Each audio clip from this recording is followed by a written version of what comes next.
Hello, everybody. My name is Jay Darkmoore. I'm a dark crime. I'll try again. Hello, everyone. My name is Jay Darkmoore. I'm a crime writer, a thriller writer, and I have a background in crime investigation. Today, I'm joined by the amazing, incredible, and expert in stalking, Mr. Dave Thomason. He is a professional. He has worked in the field of stalking for years and is actually a pristine member of the Integrated Stalking Unit at Cheshire Constabulary. He's very kindly today offered to come on and talk to me about stalking, about prominent cases in stalking, stalking behaviour, different kinds of stalking, for our information and for our education as well, and also to highlight some issues surrounding stalking, and also to talk about stalking behaviour, how stalking has changed over the years, and the new kind of forms of stalking, and also whatever else we get our teeth stuck into. So, Dave, thank you very much for joining us. If you could just introduce yourself, please, for our wonderful viewers.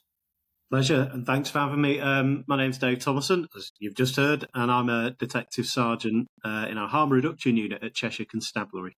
So that's me. And that's changed its name then since I last saw. I thought it was Integrated Stalking Unit. So, we're off to a great start. I've already got the name wrong. So, Dave, when it comes to stalking, people have an idea of what stalking is. Oh, my ex-boyfriend checked my Facebook profile. I'm being stalked, or I've seen someone knocking around my work. I'm being stalked. Can you just tell us what stalking is, please? Yeah, when I'm asked this question, it's sometimes easier to say what stalking isn't, and there is a reason for that. It's very evident at the moment, certainly in my role within Cheshire Police, looking at as many crimes of stalking that are recorded at the moment. It's very clear that there is a disparity between what the law says is stalking, what people generally understand to be stalking, and sometimes what the literature, the evidence, the academic evidence base says is stalking. This is a new description for an old behaviour. This is an age-old thing. There's evidence of what we'd now refer to as stalking throughout history, antiquity, in Roman and Greek literature. You see stories and accounts of, if you read it now, you'd think, well, that's stalking that. But they didn't call it stalking. It wasn't until sort of 1990 in America, when the first anti-stalking law came in California, that this word started to become prolific by what we understand usually of this pursuit, not always, but by a male of a female, this unwanted, relentless, obsessive pursuit. Of course, the word stalking, you might have heard, or your viewers might have heard of deer stalking. And ultimately, this is when an animal or a hunter hunts its prey, stalks it, and ultimately kills it. But it's been transferred now to this human behaviour. So it's this idea, this concept of this relentless pursuit. When people ask me what stalking is, I simply describe it as a goal-driven or goal-oriented behaviour that is unwanted and repeated and takes place in a context. You do hear other definitions and other descriptions, such as fixated, obsessive, unwanted, intrusive, all these different things. These are all concepts that are very difficult to codify in legislation. When I say the word stalking, or when you said it at the start, most people, it conjures up this image in people's minds of this creepy person lurking in the shadows, watching their victim. When I say goal-oriented, that means there is a point to it. There is a perceived reward. This isn't a case of somebody picking up the phone book one day and going, I'm going to stalk them today. I'm going to find out every bit of information. I'm going to follow them. I'm going to loiter in places where they're going to be. I'm going to send them horrible messages. I'm going to pretend to be them. All these different behaviours that we think about. But why? For what purpose? So with stalking, there is a point. And there are different types of stalkers. There are different contexts within which that behaviour might occur. It might be the breakdown of a relationship. It might be that somebody feels that they've been wronged, that they're the victim of some sort of injustice. So they're not a homogenous group. Stalkers stalk for different purposes, but there is a goal, there is a point to it. And from a victim's perspective, those behaviours are repeated and unwanted. And generally it causes fear. So in the legislation that we see around the world, and including in this country, those are the common features, that repetition, the unwanted, and that fear-inducing consequence of those behaviours. It was recognised in 2009 when Paul Mullen wrote his seminal paper, Stalkers and Their Victims, that defining stalking, certainly from a legal perspective, is challenging. And that presents issues legally, it presents issues when we're trying to communicate to the public. Well, when does unwanted behaviour cross that line? When does the breakdown of a relationship, when bad things are said, and I'm not excusing that, I'm not saying it's acceptable, but Parliament in this country, in the UK, or rather in England and Wales, was very clear in 1997 when our legislation came in, that there is a line. There is a line that, if crossed, should attract criminal culpability. And it's actually quite a high line. And that isn't Parliament saying it's fine to be horrible and do horrible things when a relationship breaks down, but there is a minimum level of alarm and distress that must be experienced before it becomes criminal. And at the moment, we're struggling between what the general public think is stalking, what the law says, and what academia says is stalking. Your listeners, not obviously, or viewers, I keep saying listeners, I think it's a podcast, your viewers go onto Twitter or whatever and type in the word stalking. It's not called Twitter now, is it? X. Type in the word stalking and look at the latest stuff. Straight away, without doubt, you'll see all sorts of jokes, memes, stalking my ex's timeline. People joke about it. I was walking across the car park out of work yesterday, and somebody, another police officer, turned round to me and said, "You're not stalking me, are you?" You know, because they know what I do. Mm. Many victims describe it like mental rape. You wouldn't joke about rape to a rape victim, would you? No. You wouldn't joke about rape to a specialist rape police officer. If you type in the word rape into Twitter, the same stuff doesn't come up. The same jokes, the same memes. You don't see jokes, cards, Valentine's Day about rape or child abuse or murder. But you see jokes about stalking. It's not stalking. I call it, whatever, all this sort of stuff. But these are our potential murderers. And I've been in a situation where when we were campaigning for the law reform, gave a speech at the Palace of Westminster, and somebody at the end of that came up to me, a dignitary, and said, "Can I get your contact details? Don't worry, I'm not stalking you." And I'm stood next to the mother of some whose daughter's been murdered by a stalker, and yet they still find it acceptable in that context, in that place, to have a joke about this potentially deadly behaviour. So that's a very long answer to what seems a relatively simple question, but it gives some insight into the challenges that we face, not just legally, but also in terms of the public's perception about what this is. The fact is the stakes are high. Compared to other crimes, the stakes are always high when it comes to stalking. Long answer there. No, it makes sense, though. It makes sense that the answer to a simple question would be, so long, because the thing I'm asking you about is very complicated in itself. If you used to say what is an assault is very straightforward. If you used to say what is, what is a public order offence, we can quite easily label that, whereas stalking, as it's defined in law, is very vague. And I suppose it has to be vague for a reason, because if you start trying to pinpoint and nail down certain behaviours, then you can completely miss other behaviours.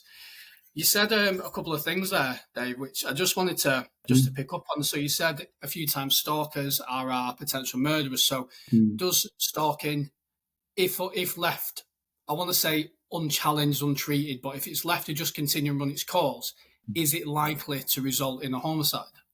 Again, if I pull the stalker next to me now, you've met one stalker, and they have their own journey. What has led them to become a stalker will be different to the stalker that sat next to them, even amongst the same typology. So even if I have two rejected stalkers, you've met two rejected stalkers with their own story, with their own risk profile.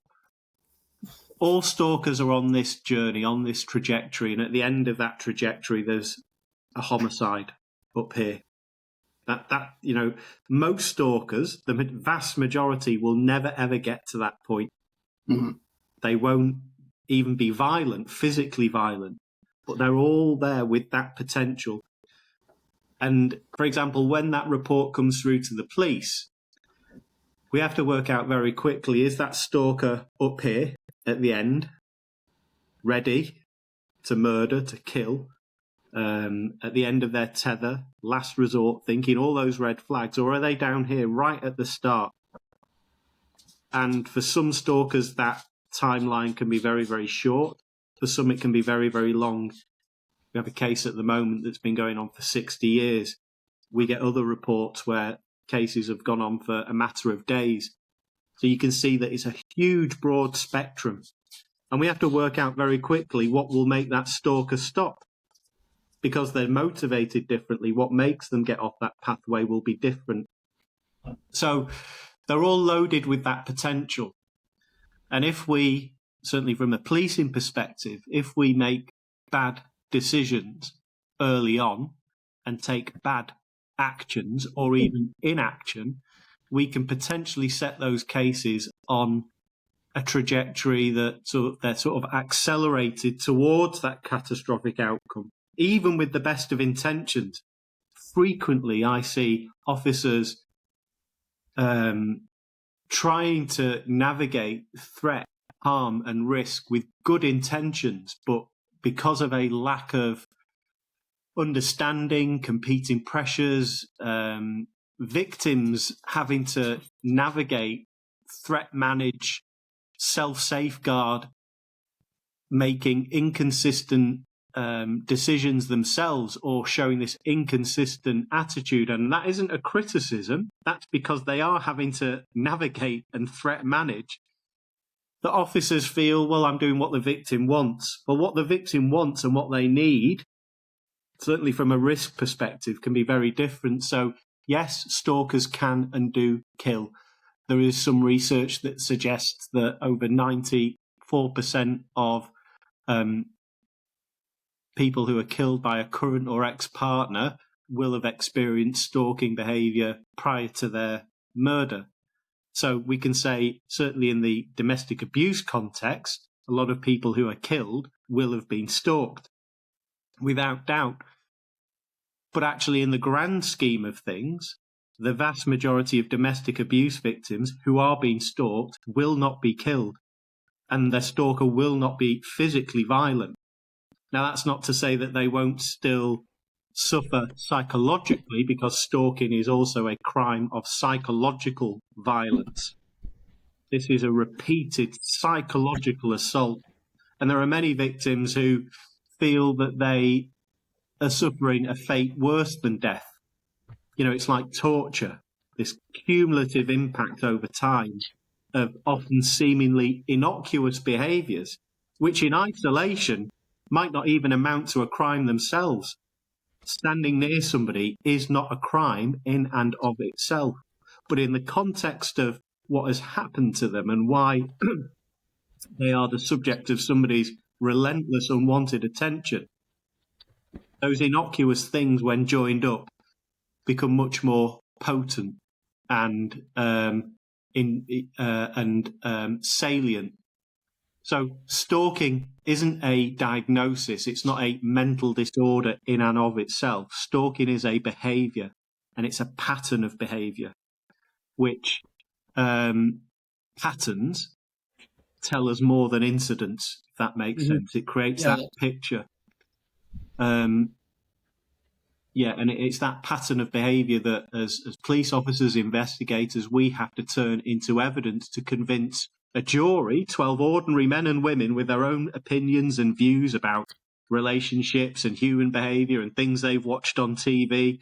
You've thrown all that into the mix. We can't expect 12 jurors to be completely au fait with all the latest research on stalking and risk and why relationships break down and all that sort of stuff. We have to, because think about other types of crime. We can present telecommunications data and forensic swabs and photographs and witnesses and CCTV. Often with stalking, we can't photograph what's in here.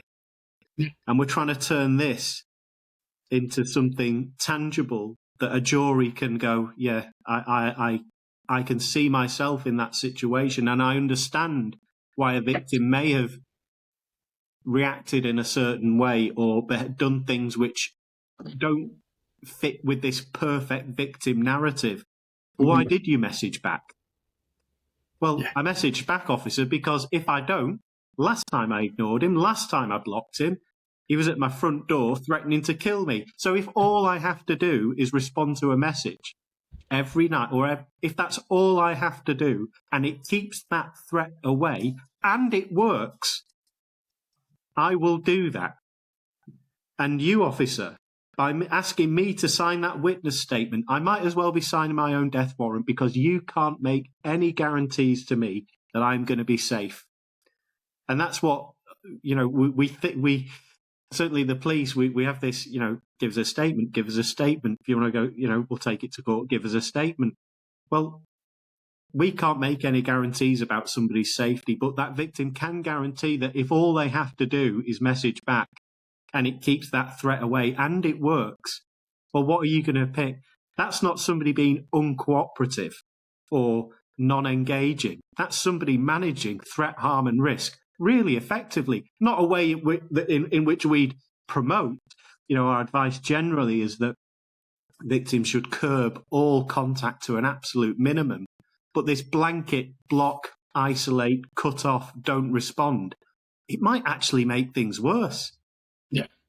And just for you saying that, Dave, I mean, I've got some frustrations in regards to that. So if I'm investigating or have been investigating a case of harassment or stalking, and if I'm advising on a case, someone's come to me and gone, what do you think about this? And they go, well, she's messaged back. I'm saying she because generally it is male stalking female, like you said.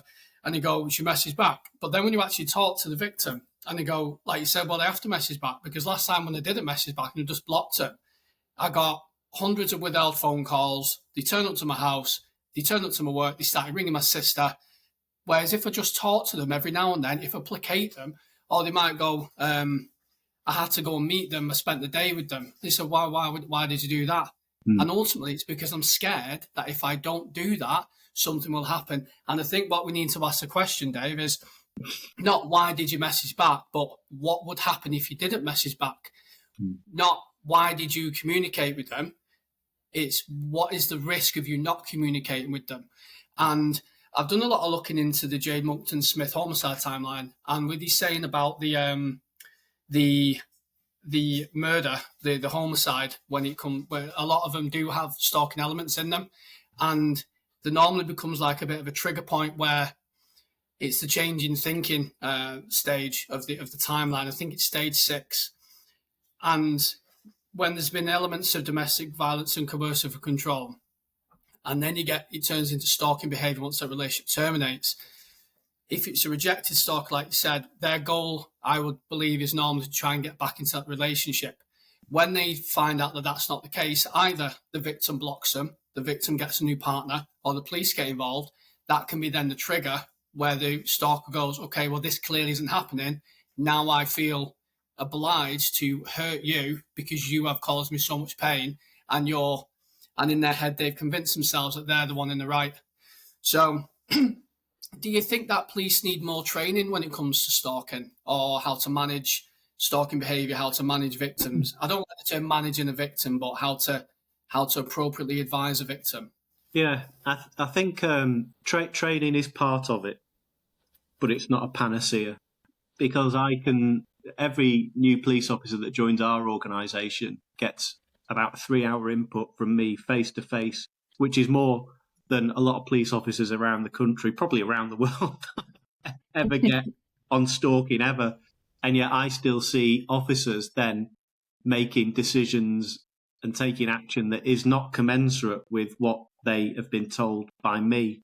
Now, I can only give the gold standard. I can't give a prescriptive, this is how you deal with all stalkers.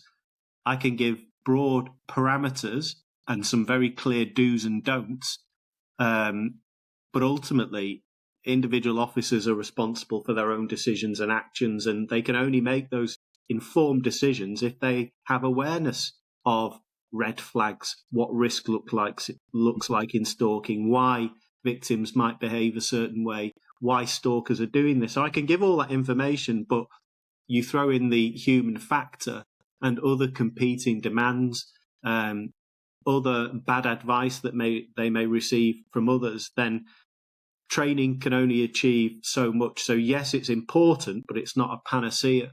And what you're saying there, Jane's work is very, very important. And I know she's working on other sorts of timelines and things as well at the moment. But though that timeline, like the 8 stages, the domestic homicide timeline, is one journey, there are there's other research that clearly suggests, and I tend to agree with, there are other journeys, other types of offender that lead people to the point where homicide is seen by them as a viable, legitimate option.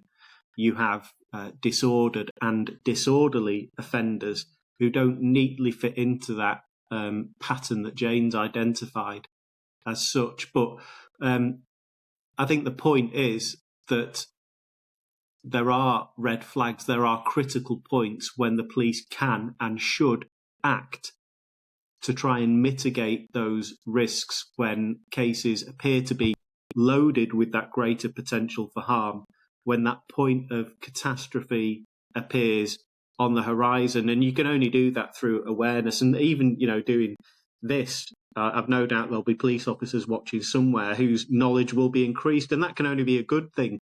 I have to be conscious as well. I've been involved with this specifically.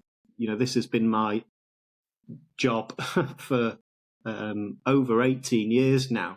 And I never call myself an expert. I know a lot about stalking because it's 100% of my job. But for police officers who are generalists and often have a very difficult job to do because of that, I have to make sure that they know what they need to do their job effectively. I can't stand there and transfer 18 years of knowledge, like from my like a file transfer. Yeah. Be quite nice if we could. So training's important and awareness, and which is why we do so much stuff. We were having a chat before this about the media. It's why we do so much stuff. Having vowed not to do any media work, we've done a fair bit, and actually the reason for that is that I know for a fact that when we do stuff like that, we see an uptick in reporting.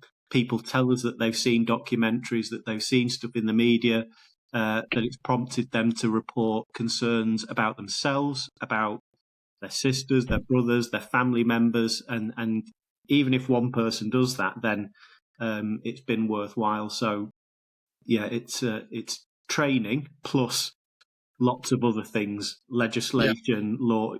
There's a lot more that goes along with that. Why do you think that victims of stalking need that kind of outside influence? So they see a documentary or they see a video like this, or they see something else which makes the switch go in the mind and go, actually, this isn't okay. Why do you think they don't come to that conclusion themselves when they're seeing these patterns? Many victims of stalking will equivocate. Probably something or nothing, officer. No, it's probably something. Because if you are being stalked and it's already having an impact on your life to a degree where you're having to make changes, like you said before, Jay, about there is a consequence. If I don't do X, Y, and Z, there will be a consequence for me. So I have to change my route to work, because if I don't, the person will know where, or whatever. I have to install security cameras. I have to change my routines. I have to change jobs. I have to move house, because there is a consequence. Now, if you're already doing those things, and some victims will experience up to 100 things before they contact the police to reach out. So it's already at crisis point. If you have a police officer, then, if you acknowledge that I might be killed, you're trying to function, you're trying to hold down a job, you're trying to go to work, you might be going to school, to uni, whatever it is that you're trying to do to function. If you knew that somebody is intent and possibly going to kill you, your belief in a safe world is already shaken. You wouldn't leave the house, you wouldn't get out of bed, you wouldn't be able to function. If you were here now, knowing that somebody's trying to break into your house, you wouldn't be able to concentrate. So it's understandable why people don't want to, or are unable or unwilling to acknowledge how serious the threat that they face is, because, the reality of that is terrifying. You're trying to function, and yet if you acknowledge that, heck, I am a victim of stalking, there are also issues with shame, embarrassment, people already anticipating that they might not be believed. Is the police officer that picks up the phone, answers my call, reads my email, are they going to get it? Have they been, when they're reporting seemingly innocuous behaviours, which, like I say, somebody's reporting there's a dead bird on my drive. What, and you're phoning the police about this? It can seem like nothing. Do you know what I mean? That one instinct can seem like nothing. Are they going to think I'm mad? So victims are dealing with all this pressure, and very often when somebody calls it out and gives it a label and sets it on that path where it gets a better response, there's a really excellent tool that I helped put together for the Susie Lamplugh Trust, which runs the National Stalking Helpline. And if you Google Stalking Helpline, am I being stalked? The tool comes up, and it takes you through a series of questions about what somebody's experiencing, or what you might be experiencing, or somebody you're concerned about. And it gives advice along the way about what you can and can't do. But ultimately, it will say, yes, this does sound like stalking, and here are your options. Or it might come out and say, it's probably not stalking, but actually this is what could be happening. So it sort of validates victims' experiences and gives them that confidence that, no, I'm not going mad. This is serious. I have rights and entitlements in law. But yeah, victims they're managing a lot. So many people, we don't want to intentionally put the fear of God into people, but I would rather people were worried but aware of the risk that they face and informed so they can do something about that. The last thing I'd want is people wandering around ignorant of the risks and complacent, nothing will happen, it'll fizzle out, it'll go away. No, it doesn't work like that. Yeah. So just with you saying then about it fizzling out and it go away, I know you're saying that every stalker is different, but generally, what if someone does that? If someone watching this and they go on that, they go on that tool and it comes up and says you may be a victim of stalking, what can they do to help themselves? This is difficult because we have to tread a careful line between, none of this is intended to be victim blaming, but if you are walking through long grass where there are going to be snakes, it's sensible to wear sturdy boots. And that's not to say, well, if you're a victim of stalking, you're responsible for keeping yourself safe. But you see the point I'm making. There are things that people can do that aren't even necessarily victims of stalking yet, to try and reduce the opportunity or the risk or the likelihood of becoming, that an easy target. Basic things around cybersecurity, etc. But we'd encourage people to curb any contact to an absolute minimum, to keep records, to make notes about what is happening, when it's happening, or soon after. When people are told, like victims, to keep a diary, well, what does that mean? Are you going to write something like Anne Frank, War and Peace? But that's not what we want. Is time, date, when it happened, when you're making the note, what happened, who saw it, how you felt. It's really powerful evidence. And when somebody walks into a police station with, 4 or 5 pages of times and dates and witnesses, half the battle's done because you've got that timeline there, and it's really powerful. It's like a police officer's pocket notebook. It's powerful evidence.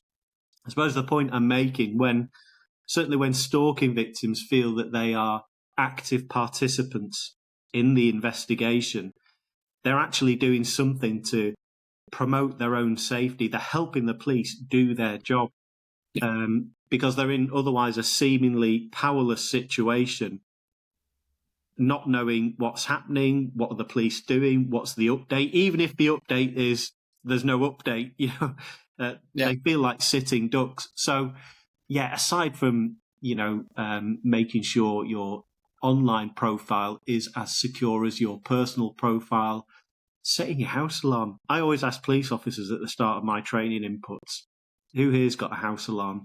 And quite a few hands go up. Who set it this morning? And hardly ever any hands go up. And you think, well, why don't you? So there are basic things that people can do, but ultimately none of that addresses that. That's all sort of sticking plaster stuff, and it can help, but the lens has to be sort of focused on the perpetrator, on the stalker themselves. That they are the problem. They're the one that's doing this, and that's where our attention should be fixed. Definitely. So with stalking behaviour itself, I've seen, this might just be me, but with you saying, I heard a horrifying story. I think it was a few years ago. It was, they met online, met on Tinder. I think they maybe went on 1 or 2 dates. And this young lad, I think he was about 19, 20, the girl broke it off. She didn't want to see him anymore. And then what happened was, I think he went to the gym where she was at, and I think he killed her in the car park or inside the gym. And it was in the space of, I think they met within, I think it was in the space of a couple of weeks. So is that Shana Grice? I can't remember her name. No, I can't remember her name, but it was a really alarming case. So, well, question, Dave, is when it comes to modern day and how people interact, I certainly feel that people are becoming more disposable, certainly when it comes to online dating, in the sense of, if you don't like somebody for whatever reason, you can just literally swipe and you can never speak to them again. You can talk to someone else again. But of course, at the end of that, then there's potential for someone who has got unmet feelings, unmet desires, maybe they have abandonment issues, etc. And because you are able to widen and broaden your network of people that you can interact with so much and get into relationships with and have romantic discourse with them, do you find that stalking is becoming much more prevalent as a result of online dating, meetings, and that kind of disposability of interactions with people? Yeah, I wouldn't say it's necessarily becoming more prevalent. I think it's that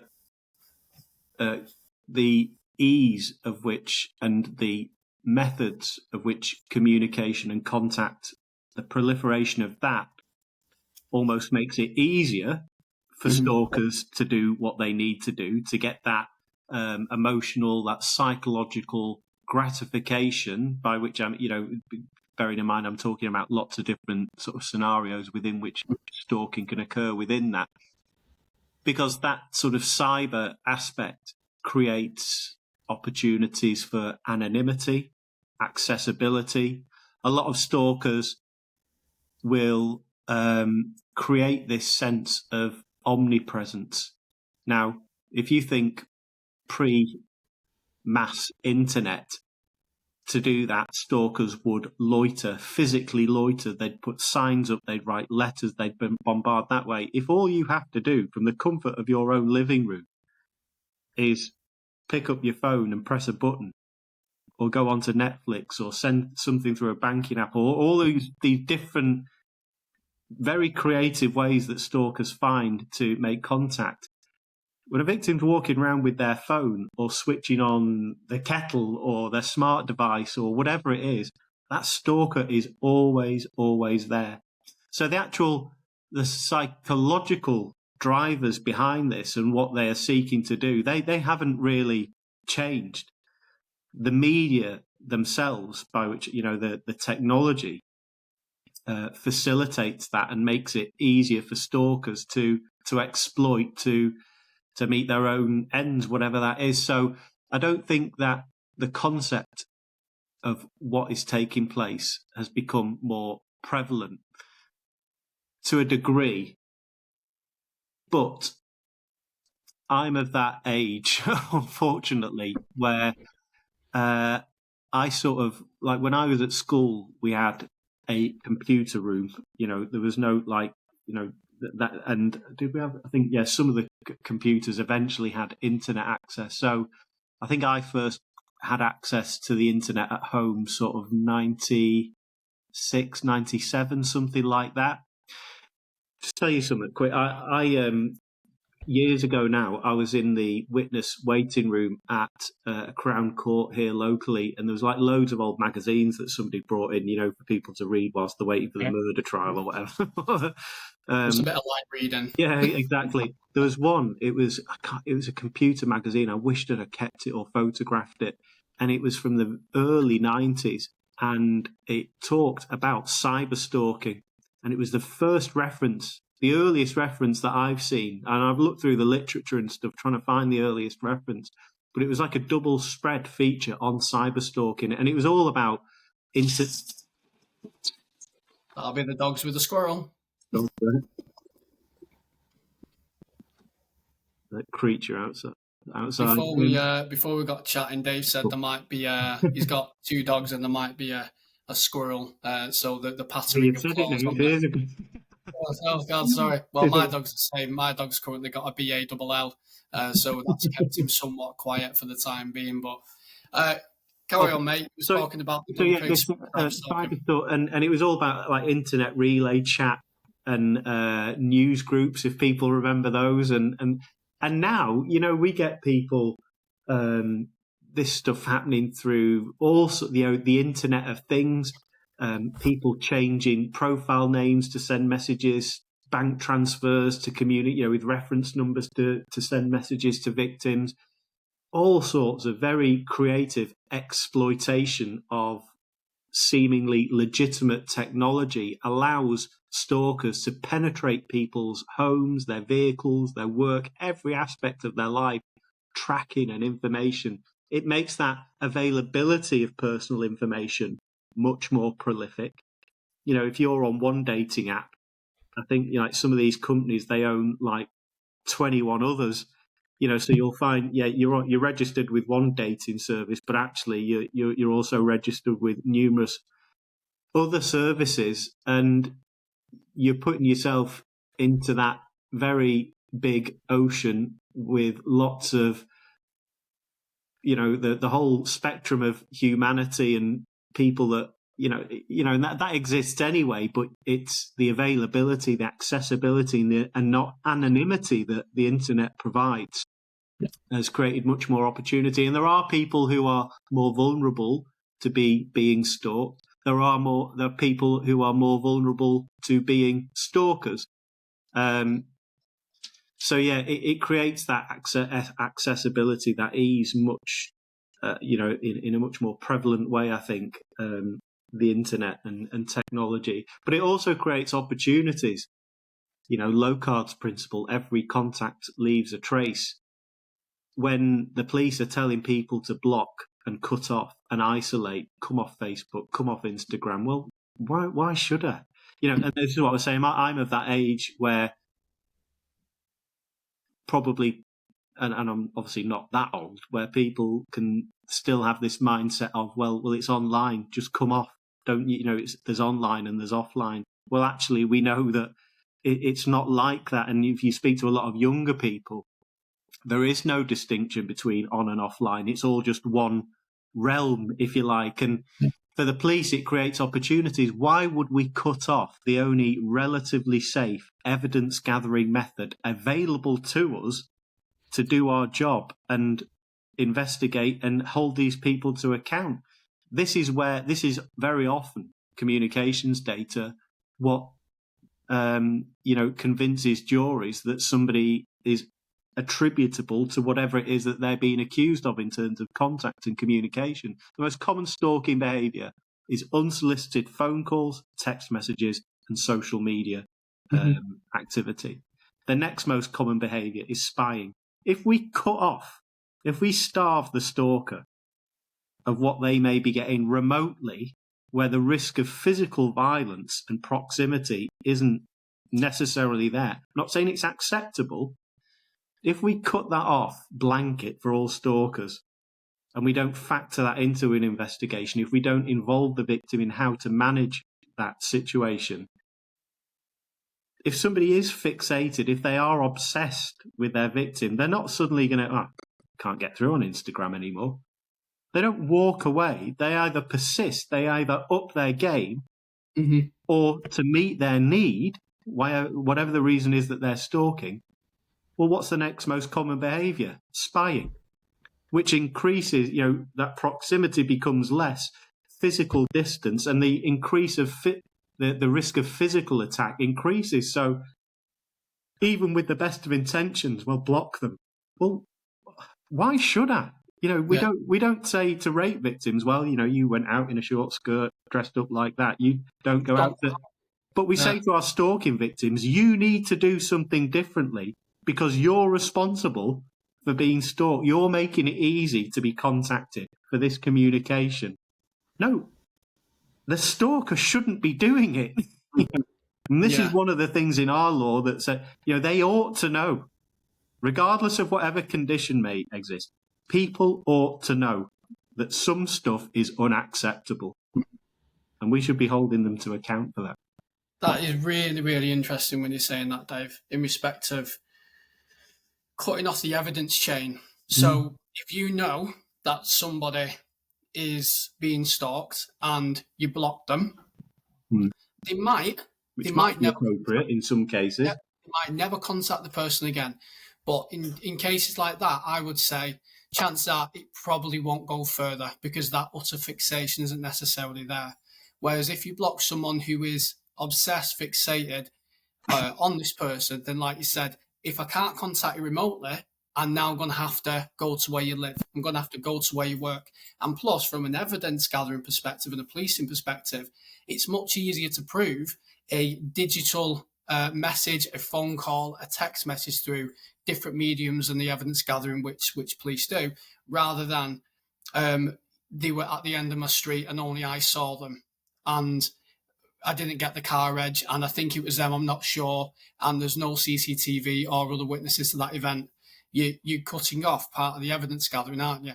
And like you said, the more you cut that off, the more proximity arrives, the more the risk can increase, and really the harder it can be to prove as well. And this mindset is where we often see this situation where victims are or feel that they're being told that, well, we can't do anything until something happens or until it's serious or until they are following you, loitering outside and all that, because there is this idea that, well, if it's on the internet, it's not serious, it's not real, it's not as dangerous. That is absolutely not the case.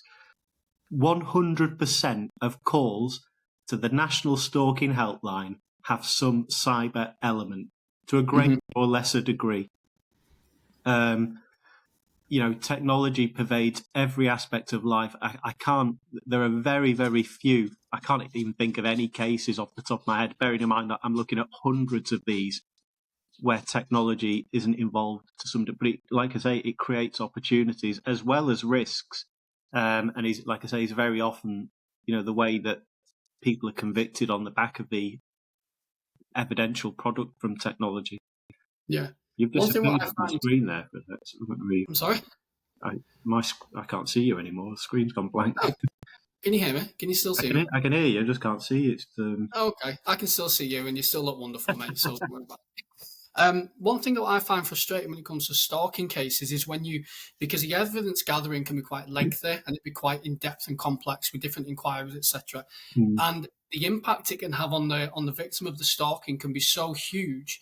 And you present that case to the court and the Crown Prosecution Service, and it's a summary offence, standard stalking. Now, if with the potential of this escalating, and the impact it can have on someone's victim. Like you said, it's mental torture. There might necessarily never be any kind of physical contact or any kind of violence or threats to violence, but it's a constant, like you said, if someone's having to change where they work, they're managing the stalker, and it's affecting and invading every aspect of the life. I think it should be treated much more seriously than just someone who is, well, a summary offence, the same level as a push. A push in the street is a summary offence.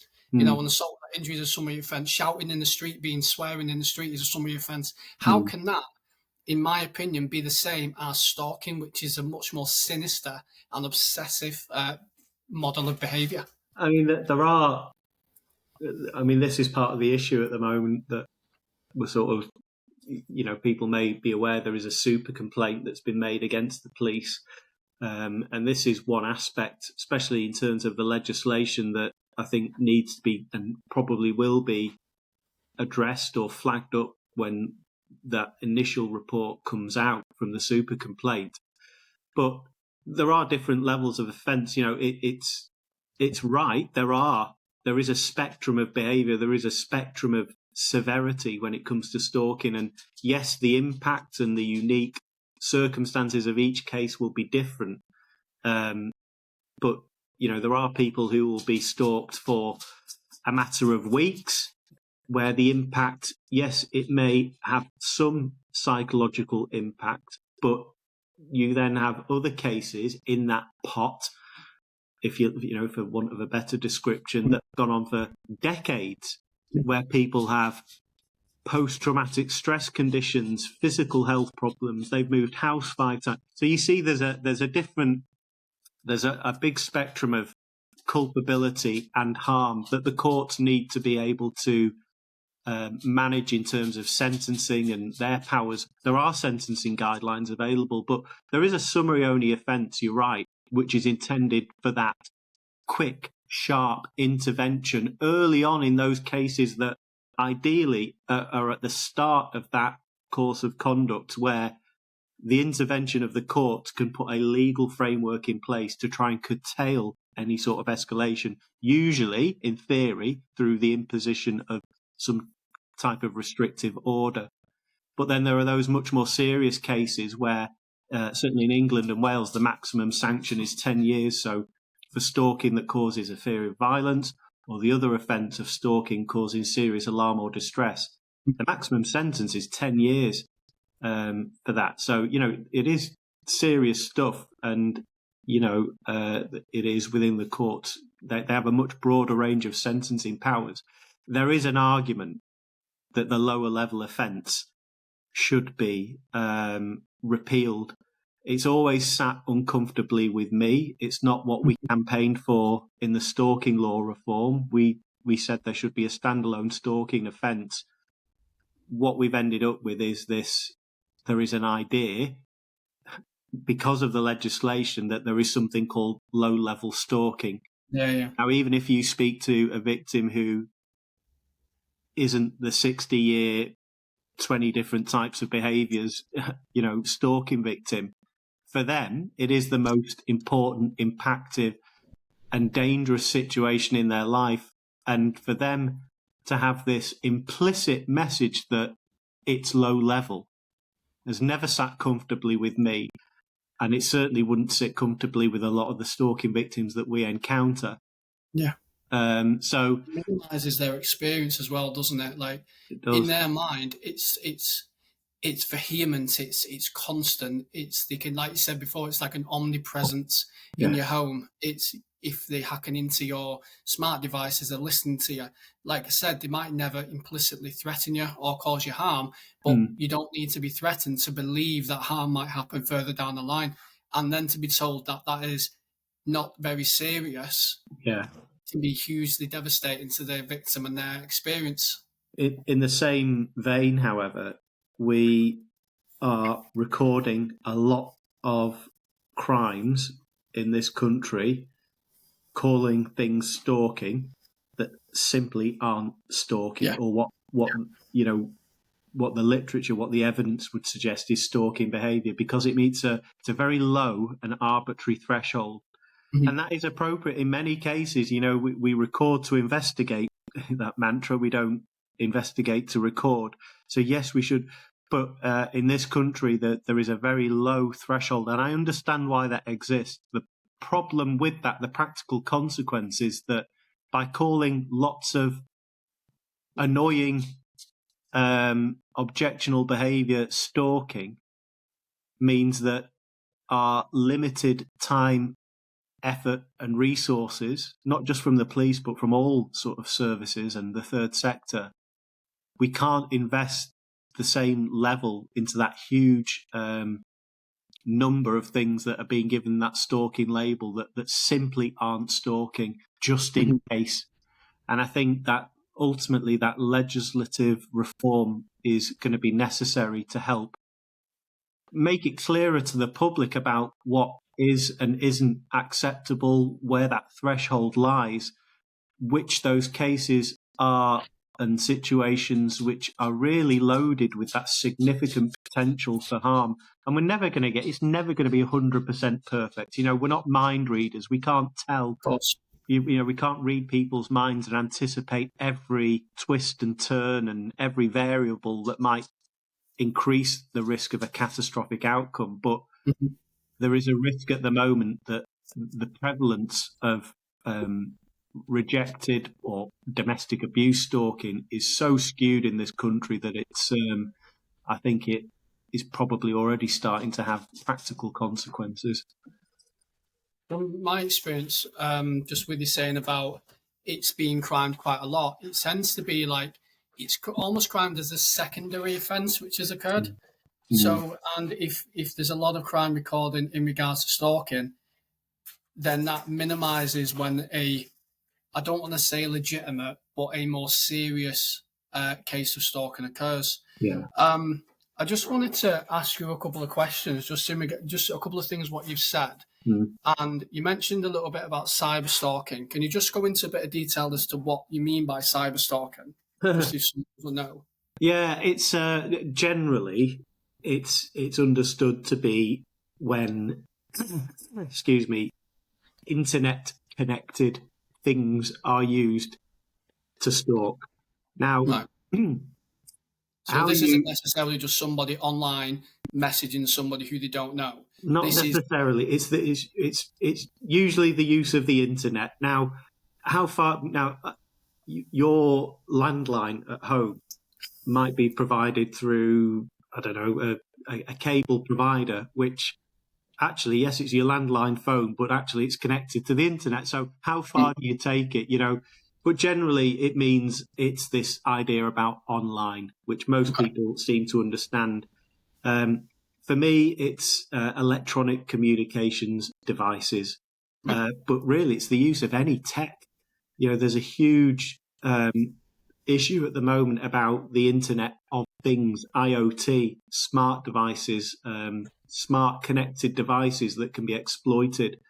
But, you see stalkers being very creative using, seemingly legitimate everyday items of technology that are connected to the internet, just being misused, for their own stalking course of conduct. So yeah, but we always make this distinction, don't we, between cyber stalking and other stalking. We don't talk about following stalking or loitering or gift-giving stalking, but we always make this distinction about cyber stalking because it has historically been seen as something possibly less serious, newer in terms of it being a means by which stalkers go about what they're doing.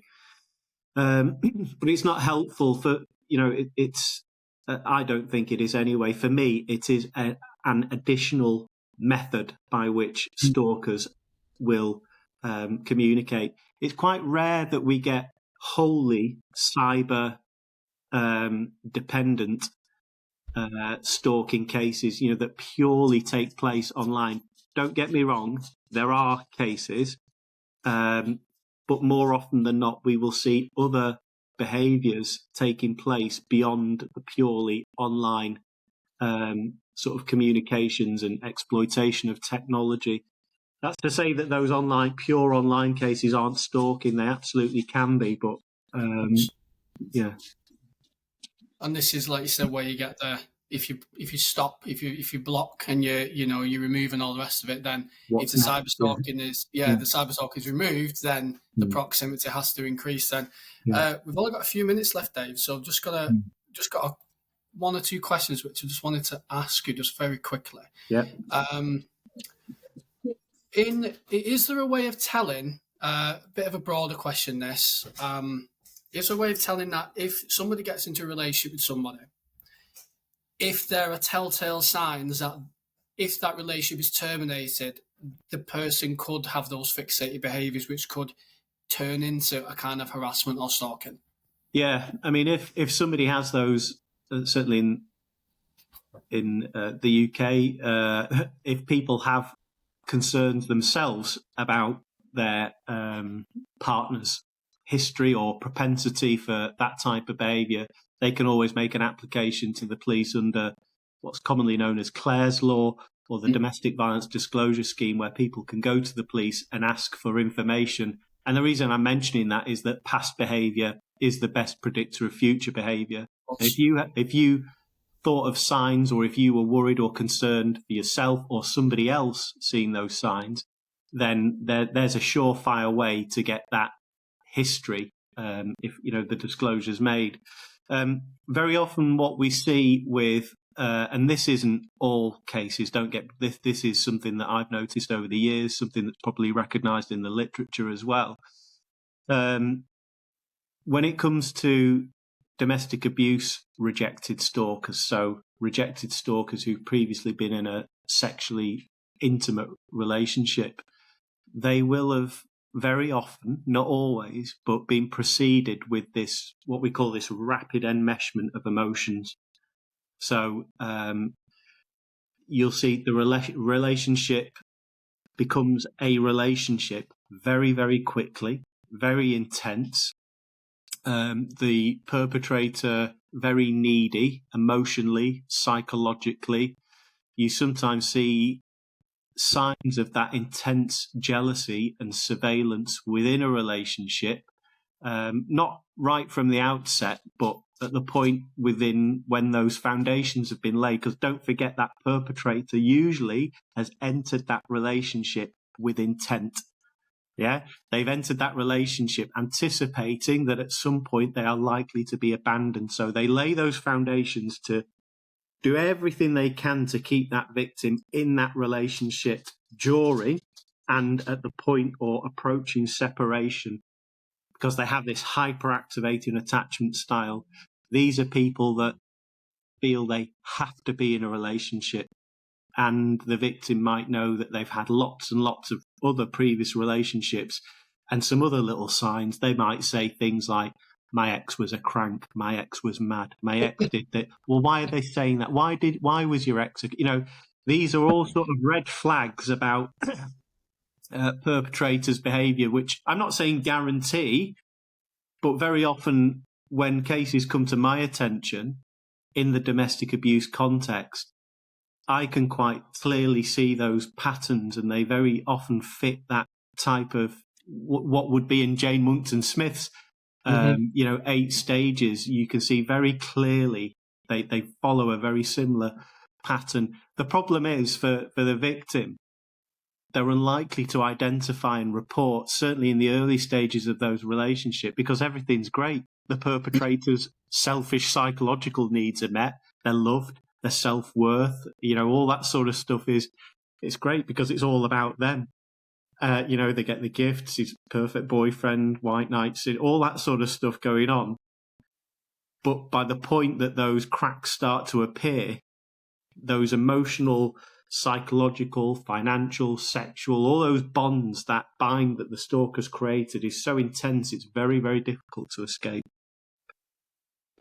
It's got a lot of flags and a lot of correlations between control and coercive behaviour. And certainly when you look at personality disorders, you said before, you get disordered perpetrators and perpetrators with disorders. I think we have to be very careful about these. So, I mean, you could argue all mental illness, mental disorder is a social construct, and we certainly have stalkers who may have unhelpful personalities that wouldn't necessarily... I suppose the point I'm making is it's not always helpful to pathologise a stalker's behaviour. If we say that they are stalking because they have a personality disorder, as per, the DSM or the ICD, whatever, then what we're saying is that, it removes their responsibility to a degree. They're stalking because of something. That's rarely the case. Yeah. There are undoubtedly stalkers who, by virtue of an underlying psychiatric condition, stalk, that might be delusional or whatever. But I can say categorically that personalities don't in and of themselves cause stalking, because if they did, everybody with a personality disorder diagnosed would stalk, and they absolutely don't. So what we can say is that there are people with unhelpful personalities, or indeed may have a diagnosis of a personality disorder, and they stalk, but not necessarily because. It's another factor, and in many cases it can sort of amplify the intensity and the nature of what they're doing. But it's not always, like I say, it's not always helpful to reduce, the cause of that person's behaviour. Ultimately, they're making a choice to do. I understand what you're saying. Because most of the time they're choosing not to do it. Yeah, I understand, because that's the same as saying if somebody commits an offence and they say, well, I have ADHD, ADD or whatever, then it's like you are doing it because you have that, rather than you removing your own agency and your own knowledge of the behaviour what you're doing. Yeah. The reason why it's so important, Jay, that there are, I mention it now, just when we're talking about domestic abuse cases, very often domestic abuse victims will often feel it's their responsibility to fix broken men with mental health problems and things like this, that, I don't want him to get into trouble. I don't want him to, it's not his fault. He's had a difficult childhood. Well, you know what? Lots of people have had difficult childhoods. Lots of people experience trauma. Holocaust survivors experience trauma, and they don't go on to stalk and murder and rape and hate women. So let's be absolutely clear about that. It's not women's responsibility to fix broken men. Yeah. Oh God, you preach to the choir, Dave. No, I appreciate that. I've spoken to people throughout my professional career, both doing this as well, and you do hear that quite a bit, where it's saying, and it's the excuse the behaviour because they're going, I don't want to get them into trouble because they've had this or they've had that. And my argument is, but so have a lot of other people. They know exactly what they're doing. They may have some underlying condition. They may have a diagnosis of something, but that does not excuse what they have done. They still are aware of what they're doing. They might not see it as being harmful or unhealthy, but it still doesn't excuse their behaviour. What they're doing is still happening. And the amount of stalkers that I've spoken to over the years that have said, it's not me, it's my PTSD. Yeah. Because they're already distorting so by giving themselves that permission, that very distorted outlook that a lot of them have, it's quite convenient to be able to say, well, I'm doing this because of, either what the other person's done or insert name of condition. Well, it's quite, to enable you to protect yourself from the reality of the choices that are being made. It's convenient for a lot of people, I think, to say that as well.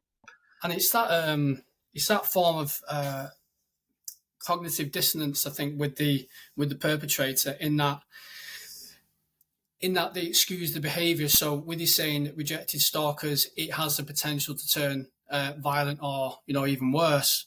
It's because in their mind they've convinced themselves that the other person almost deserves what's going to happen, or they feel entitled to inflict this harm. Yeah. And the motivation can be whatever you want, but the action and intent are still there. Yeah. So, yeah. So Dave, we've done an hour and 5. Mm-hmm. So I appreciate you're a busy man, so I don't want to keep you any longer. I found this really, really interesting, and I would love to deep dive into some other topics again in the future. Is there anything you would like to end with? Anything you'd like to say before we finish? If you're being stalked, trust your instincts. Tell as many trusted people as possible. Reach out for support. You're not the only one. You're not alone. There are people there who can help you. Contact the National Stalking Helpline, in the UK, certainly. But yeah, if you've got those concerns, trust your instincts. And I think that's the main thing, isn't it? It's not waiting until something happens or thinking, well, they haven't come to my house, they haven't threatened me or anything like that. If you believe that this is happening, speak to a professional and they will be able to assess and risk assess whether it is happening, and if it is, what they can do about it and how they can keep you safe. Dave, it's been an absolute pleasure. Thank you very much. I hope everyone enjoyed it. If people do enjoy this type of content, leave me a comment, subscribe, let me know what you thought of it. And if you have any future questions for Dave, if hopefully he comes on again, I'll be able to ask him those questions. Thank you very much.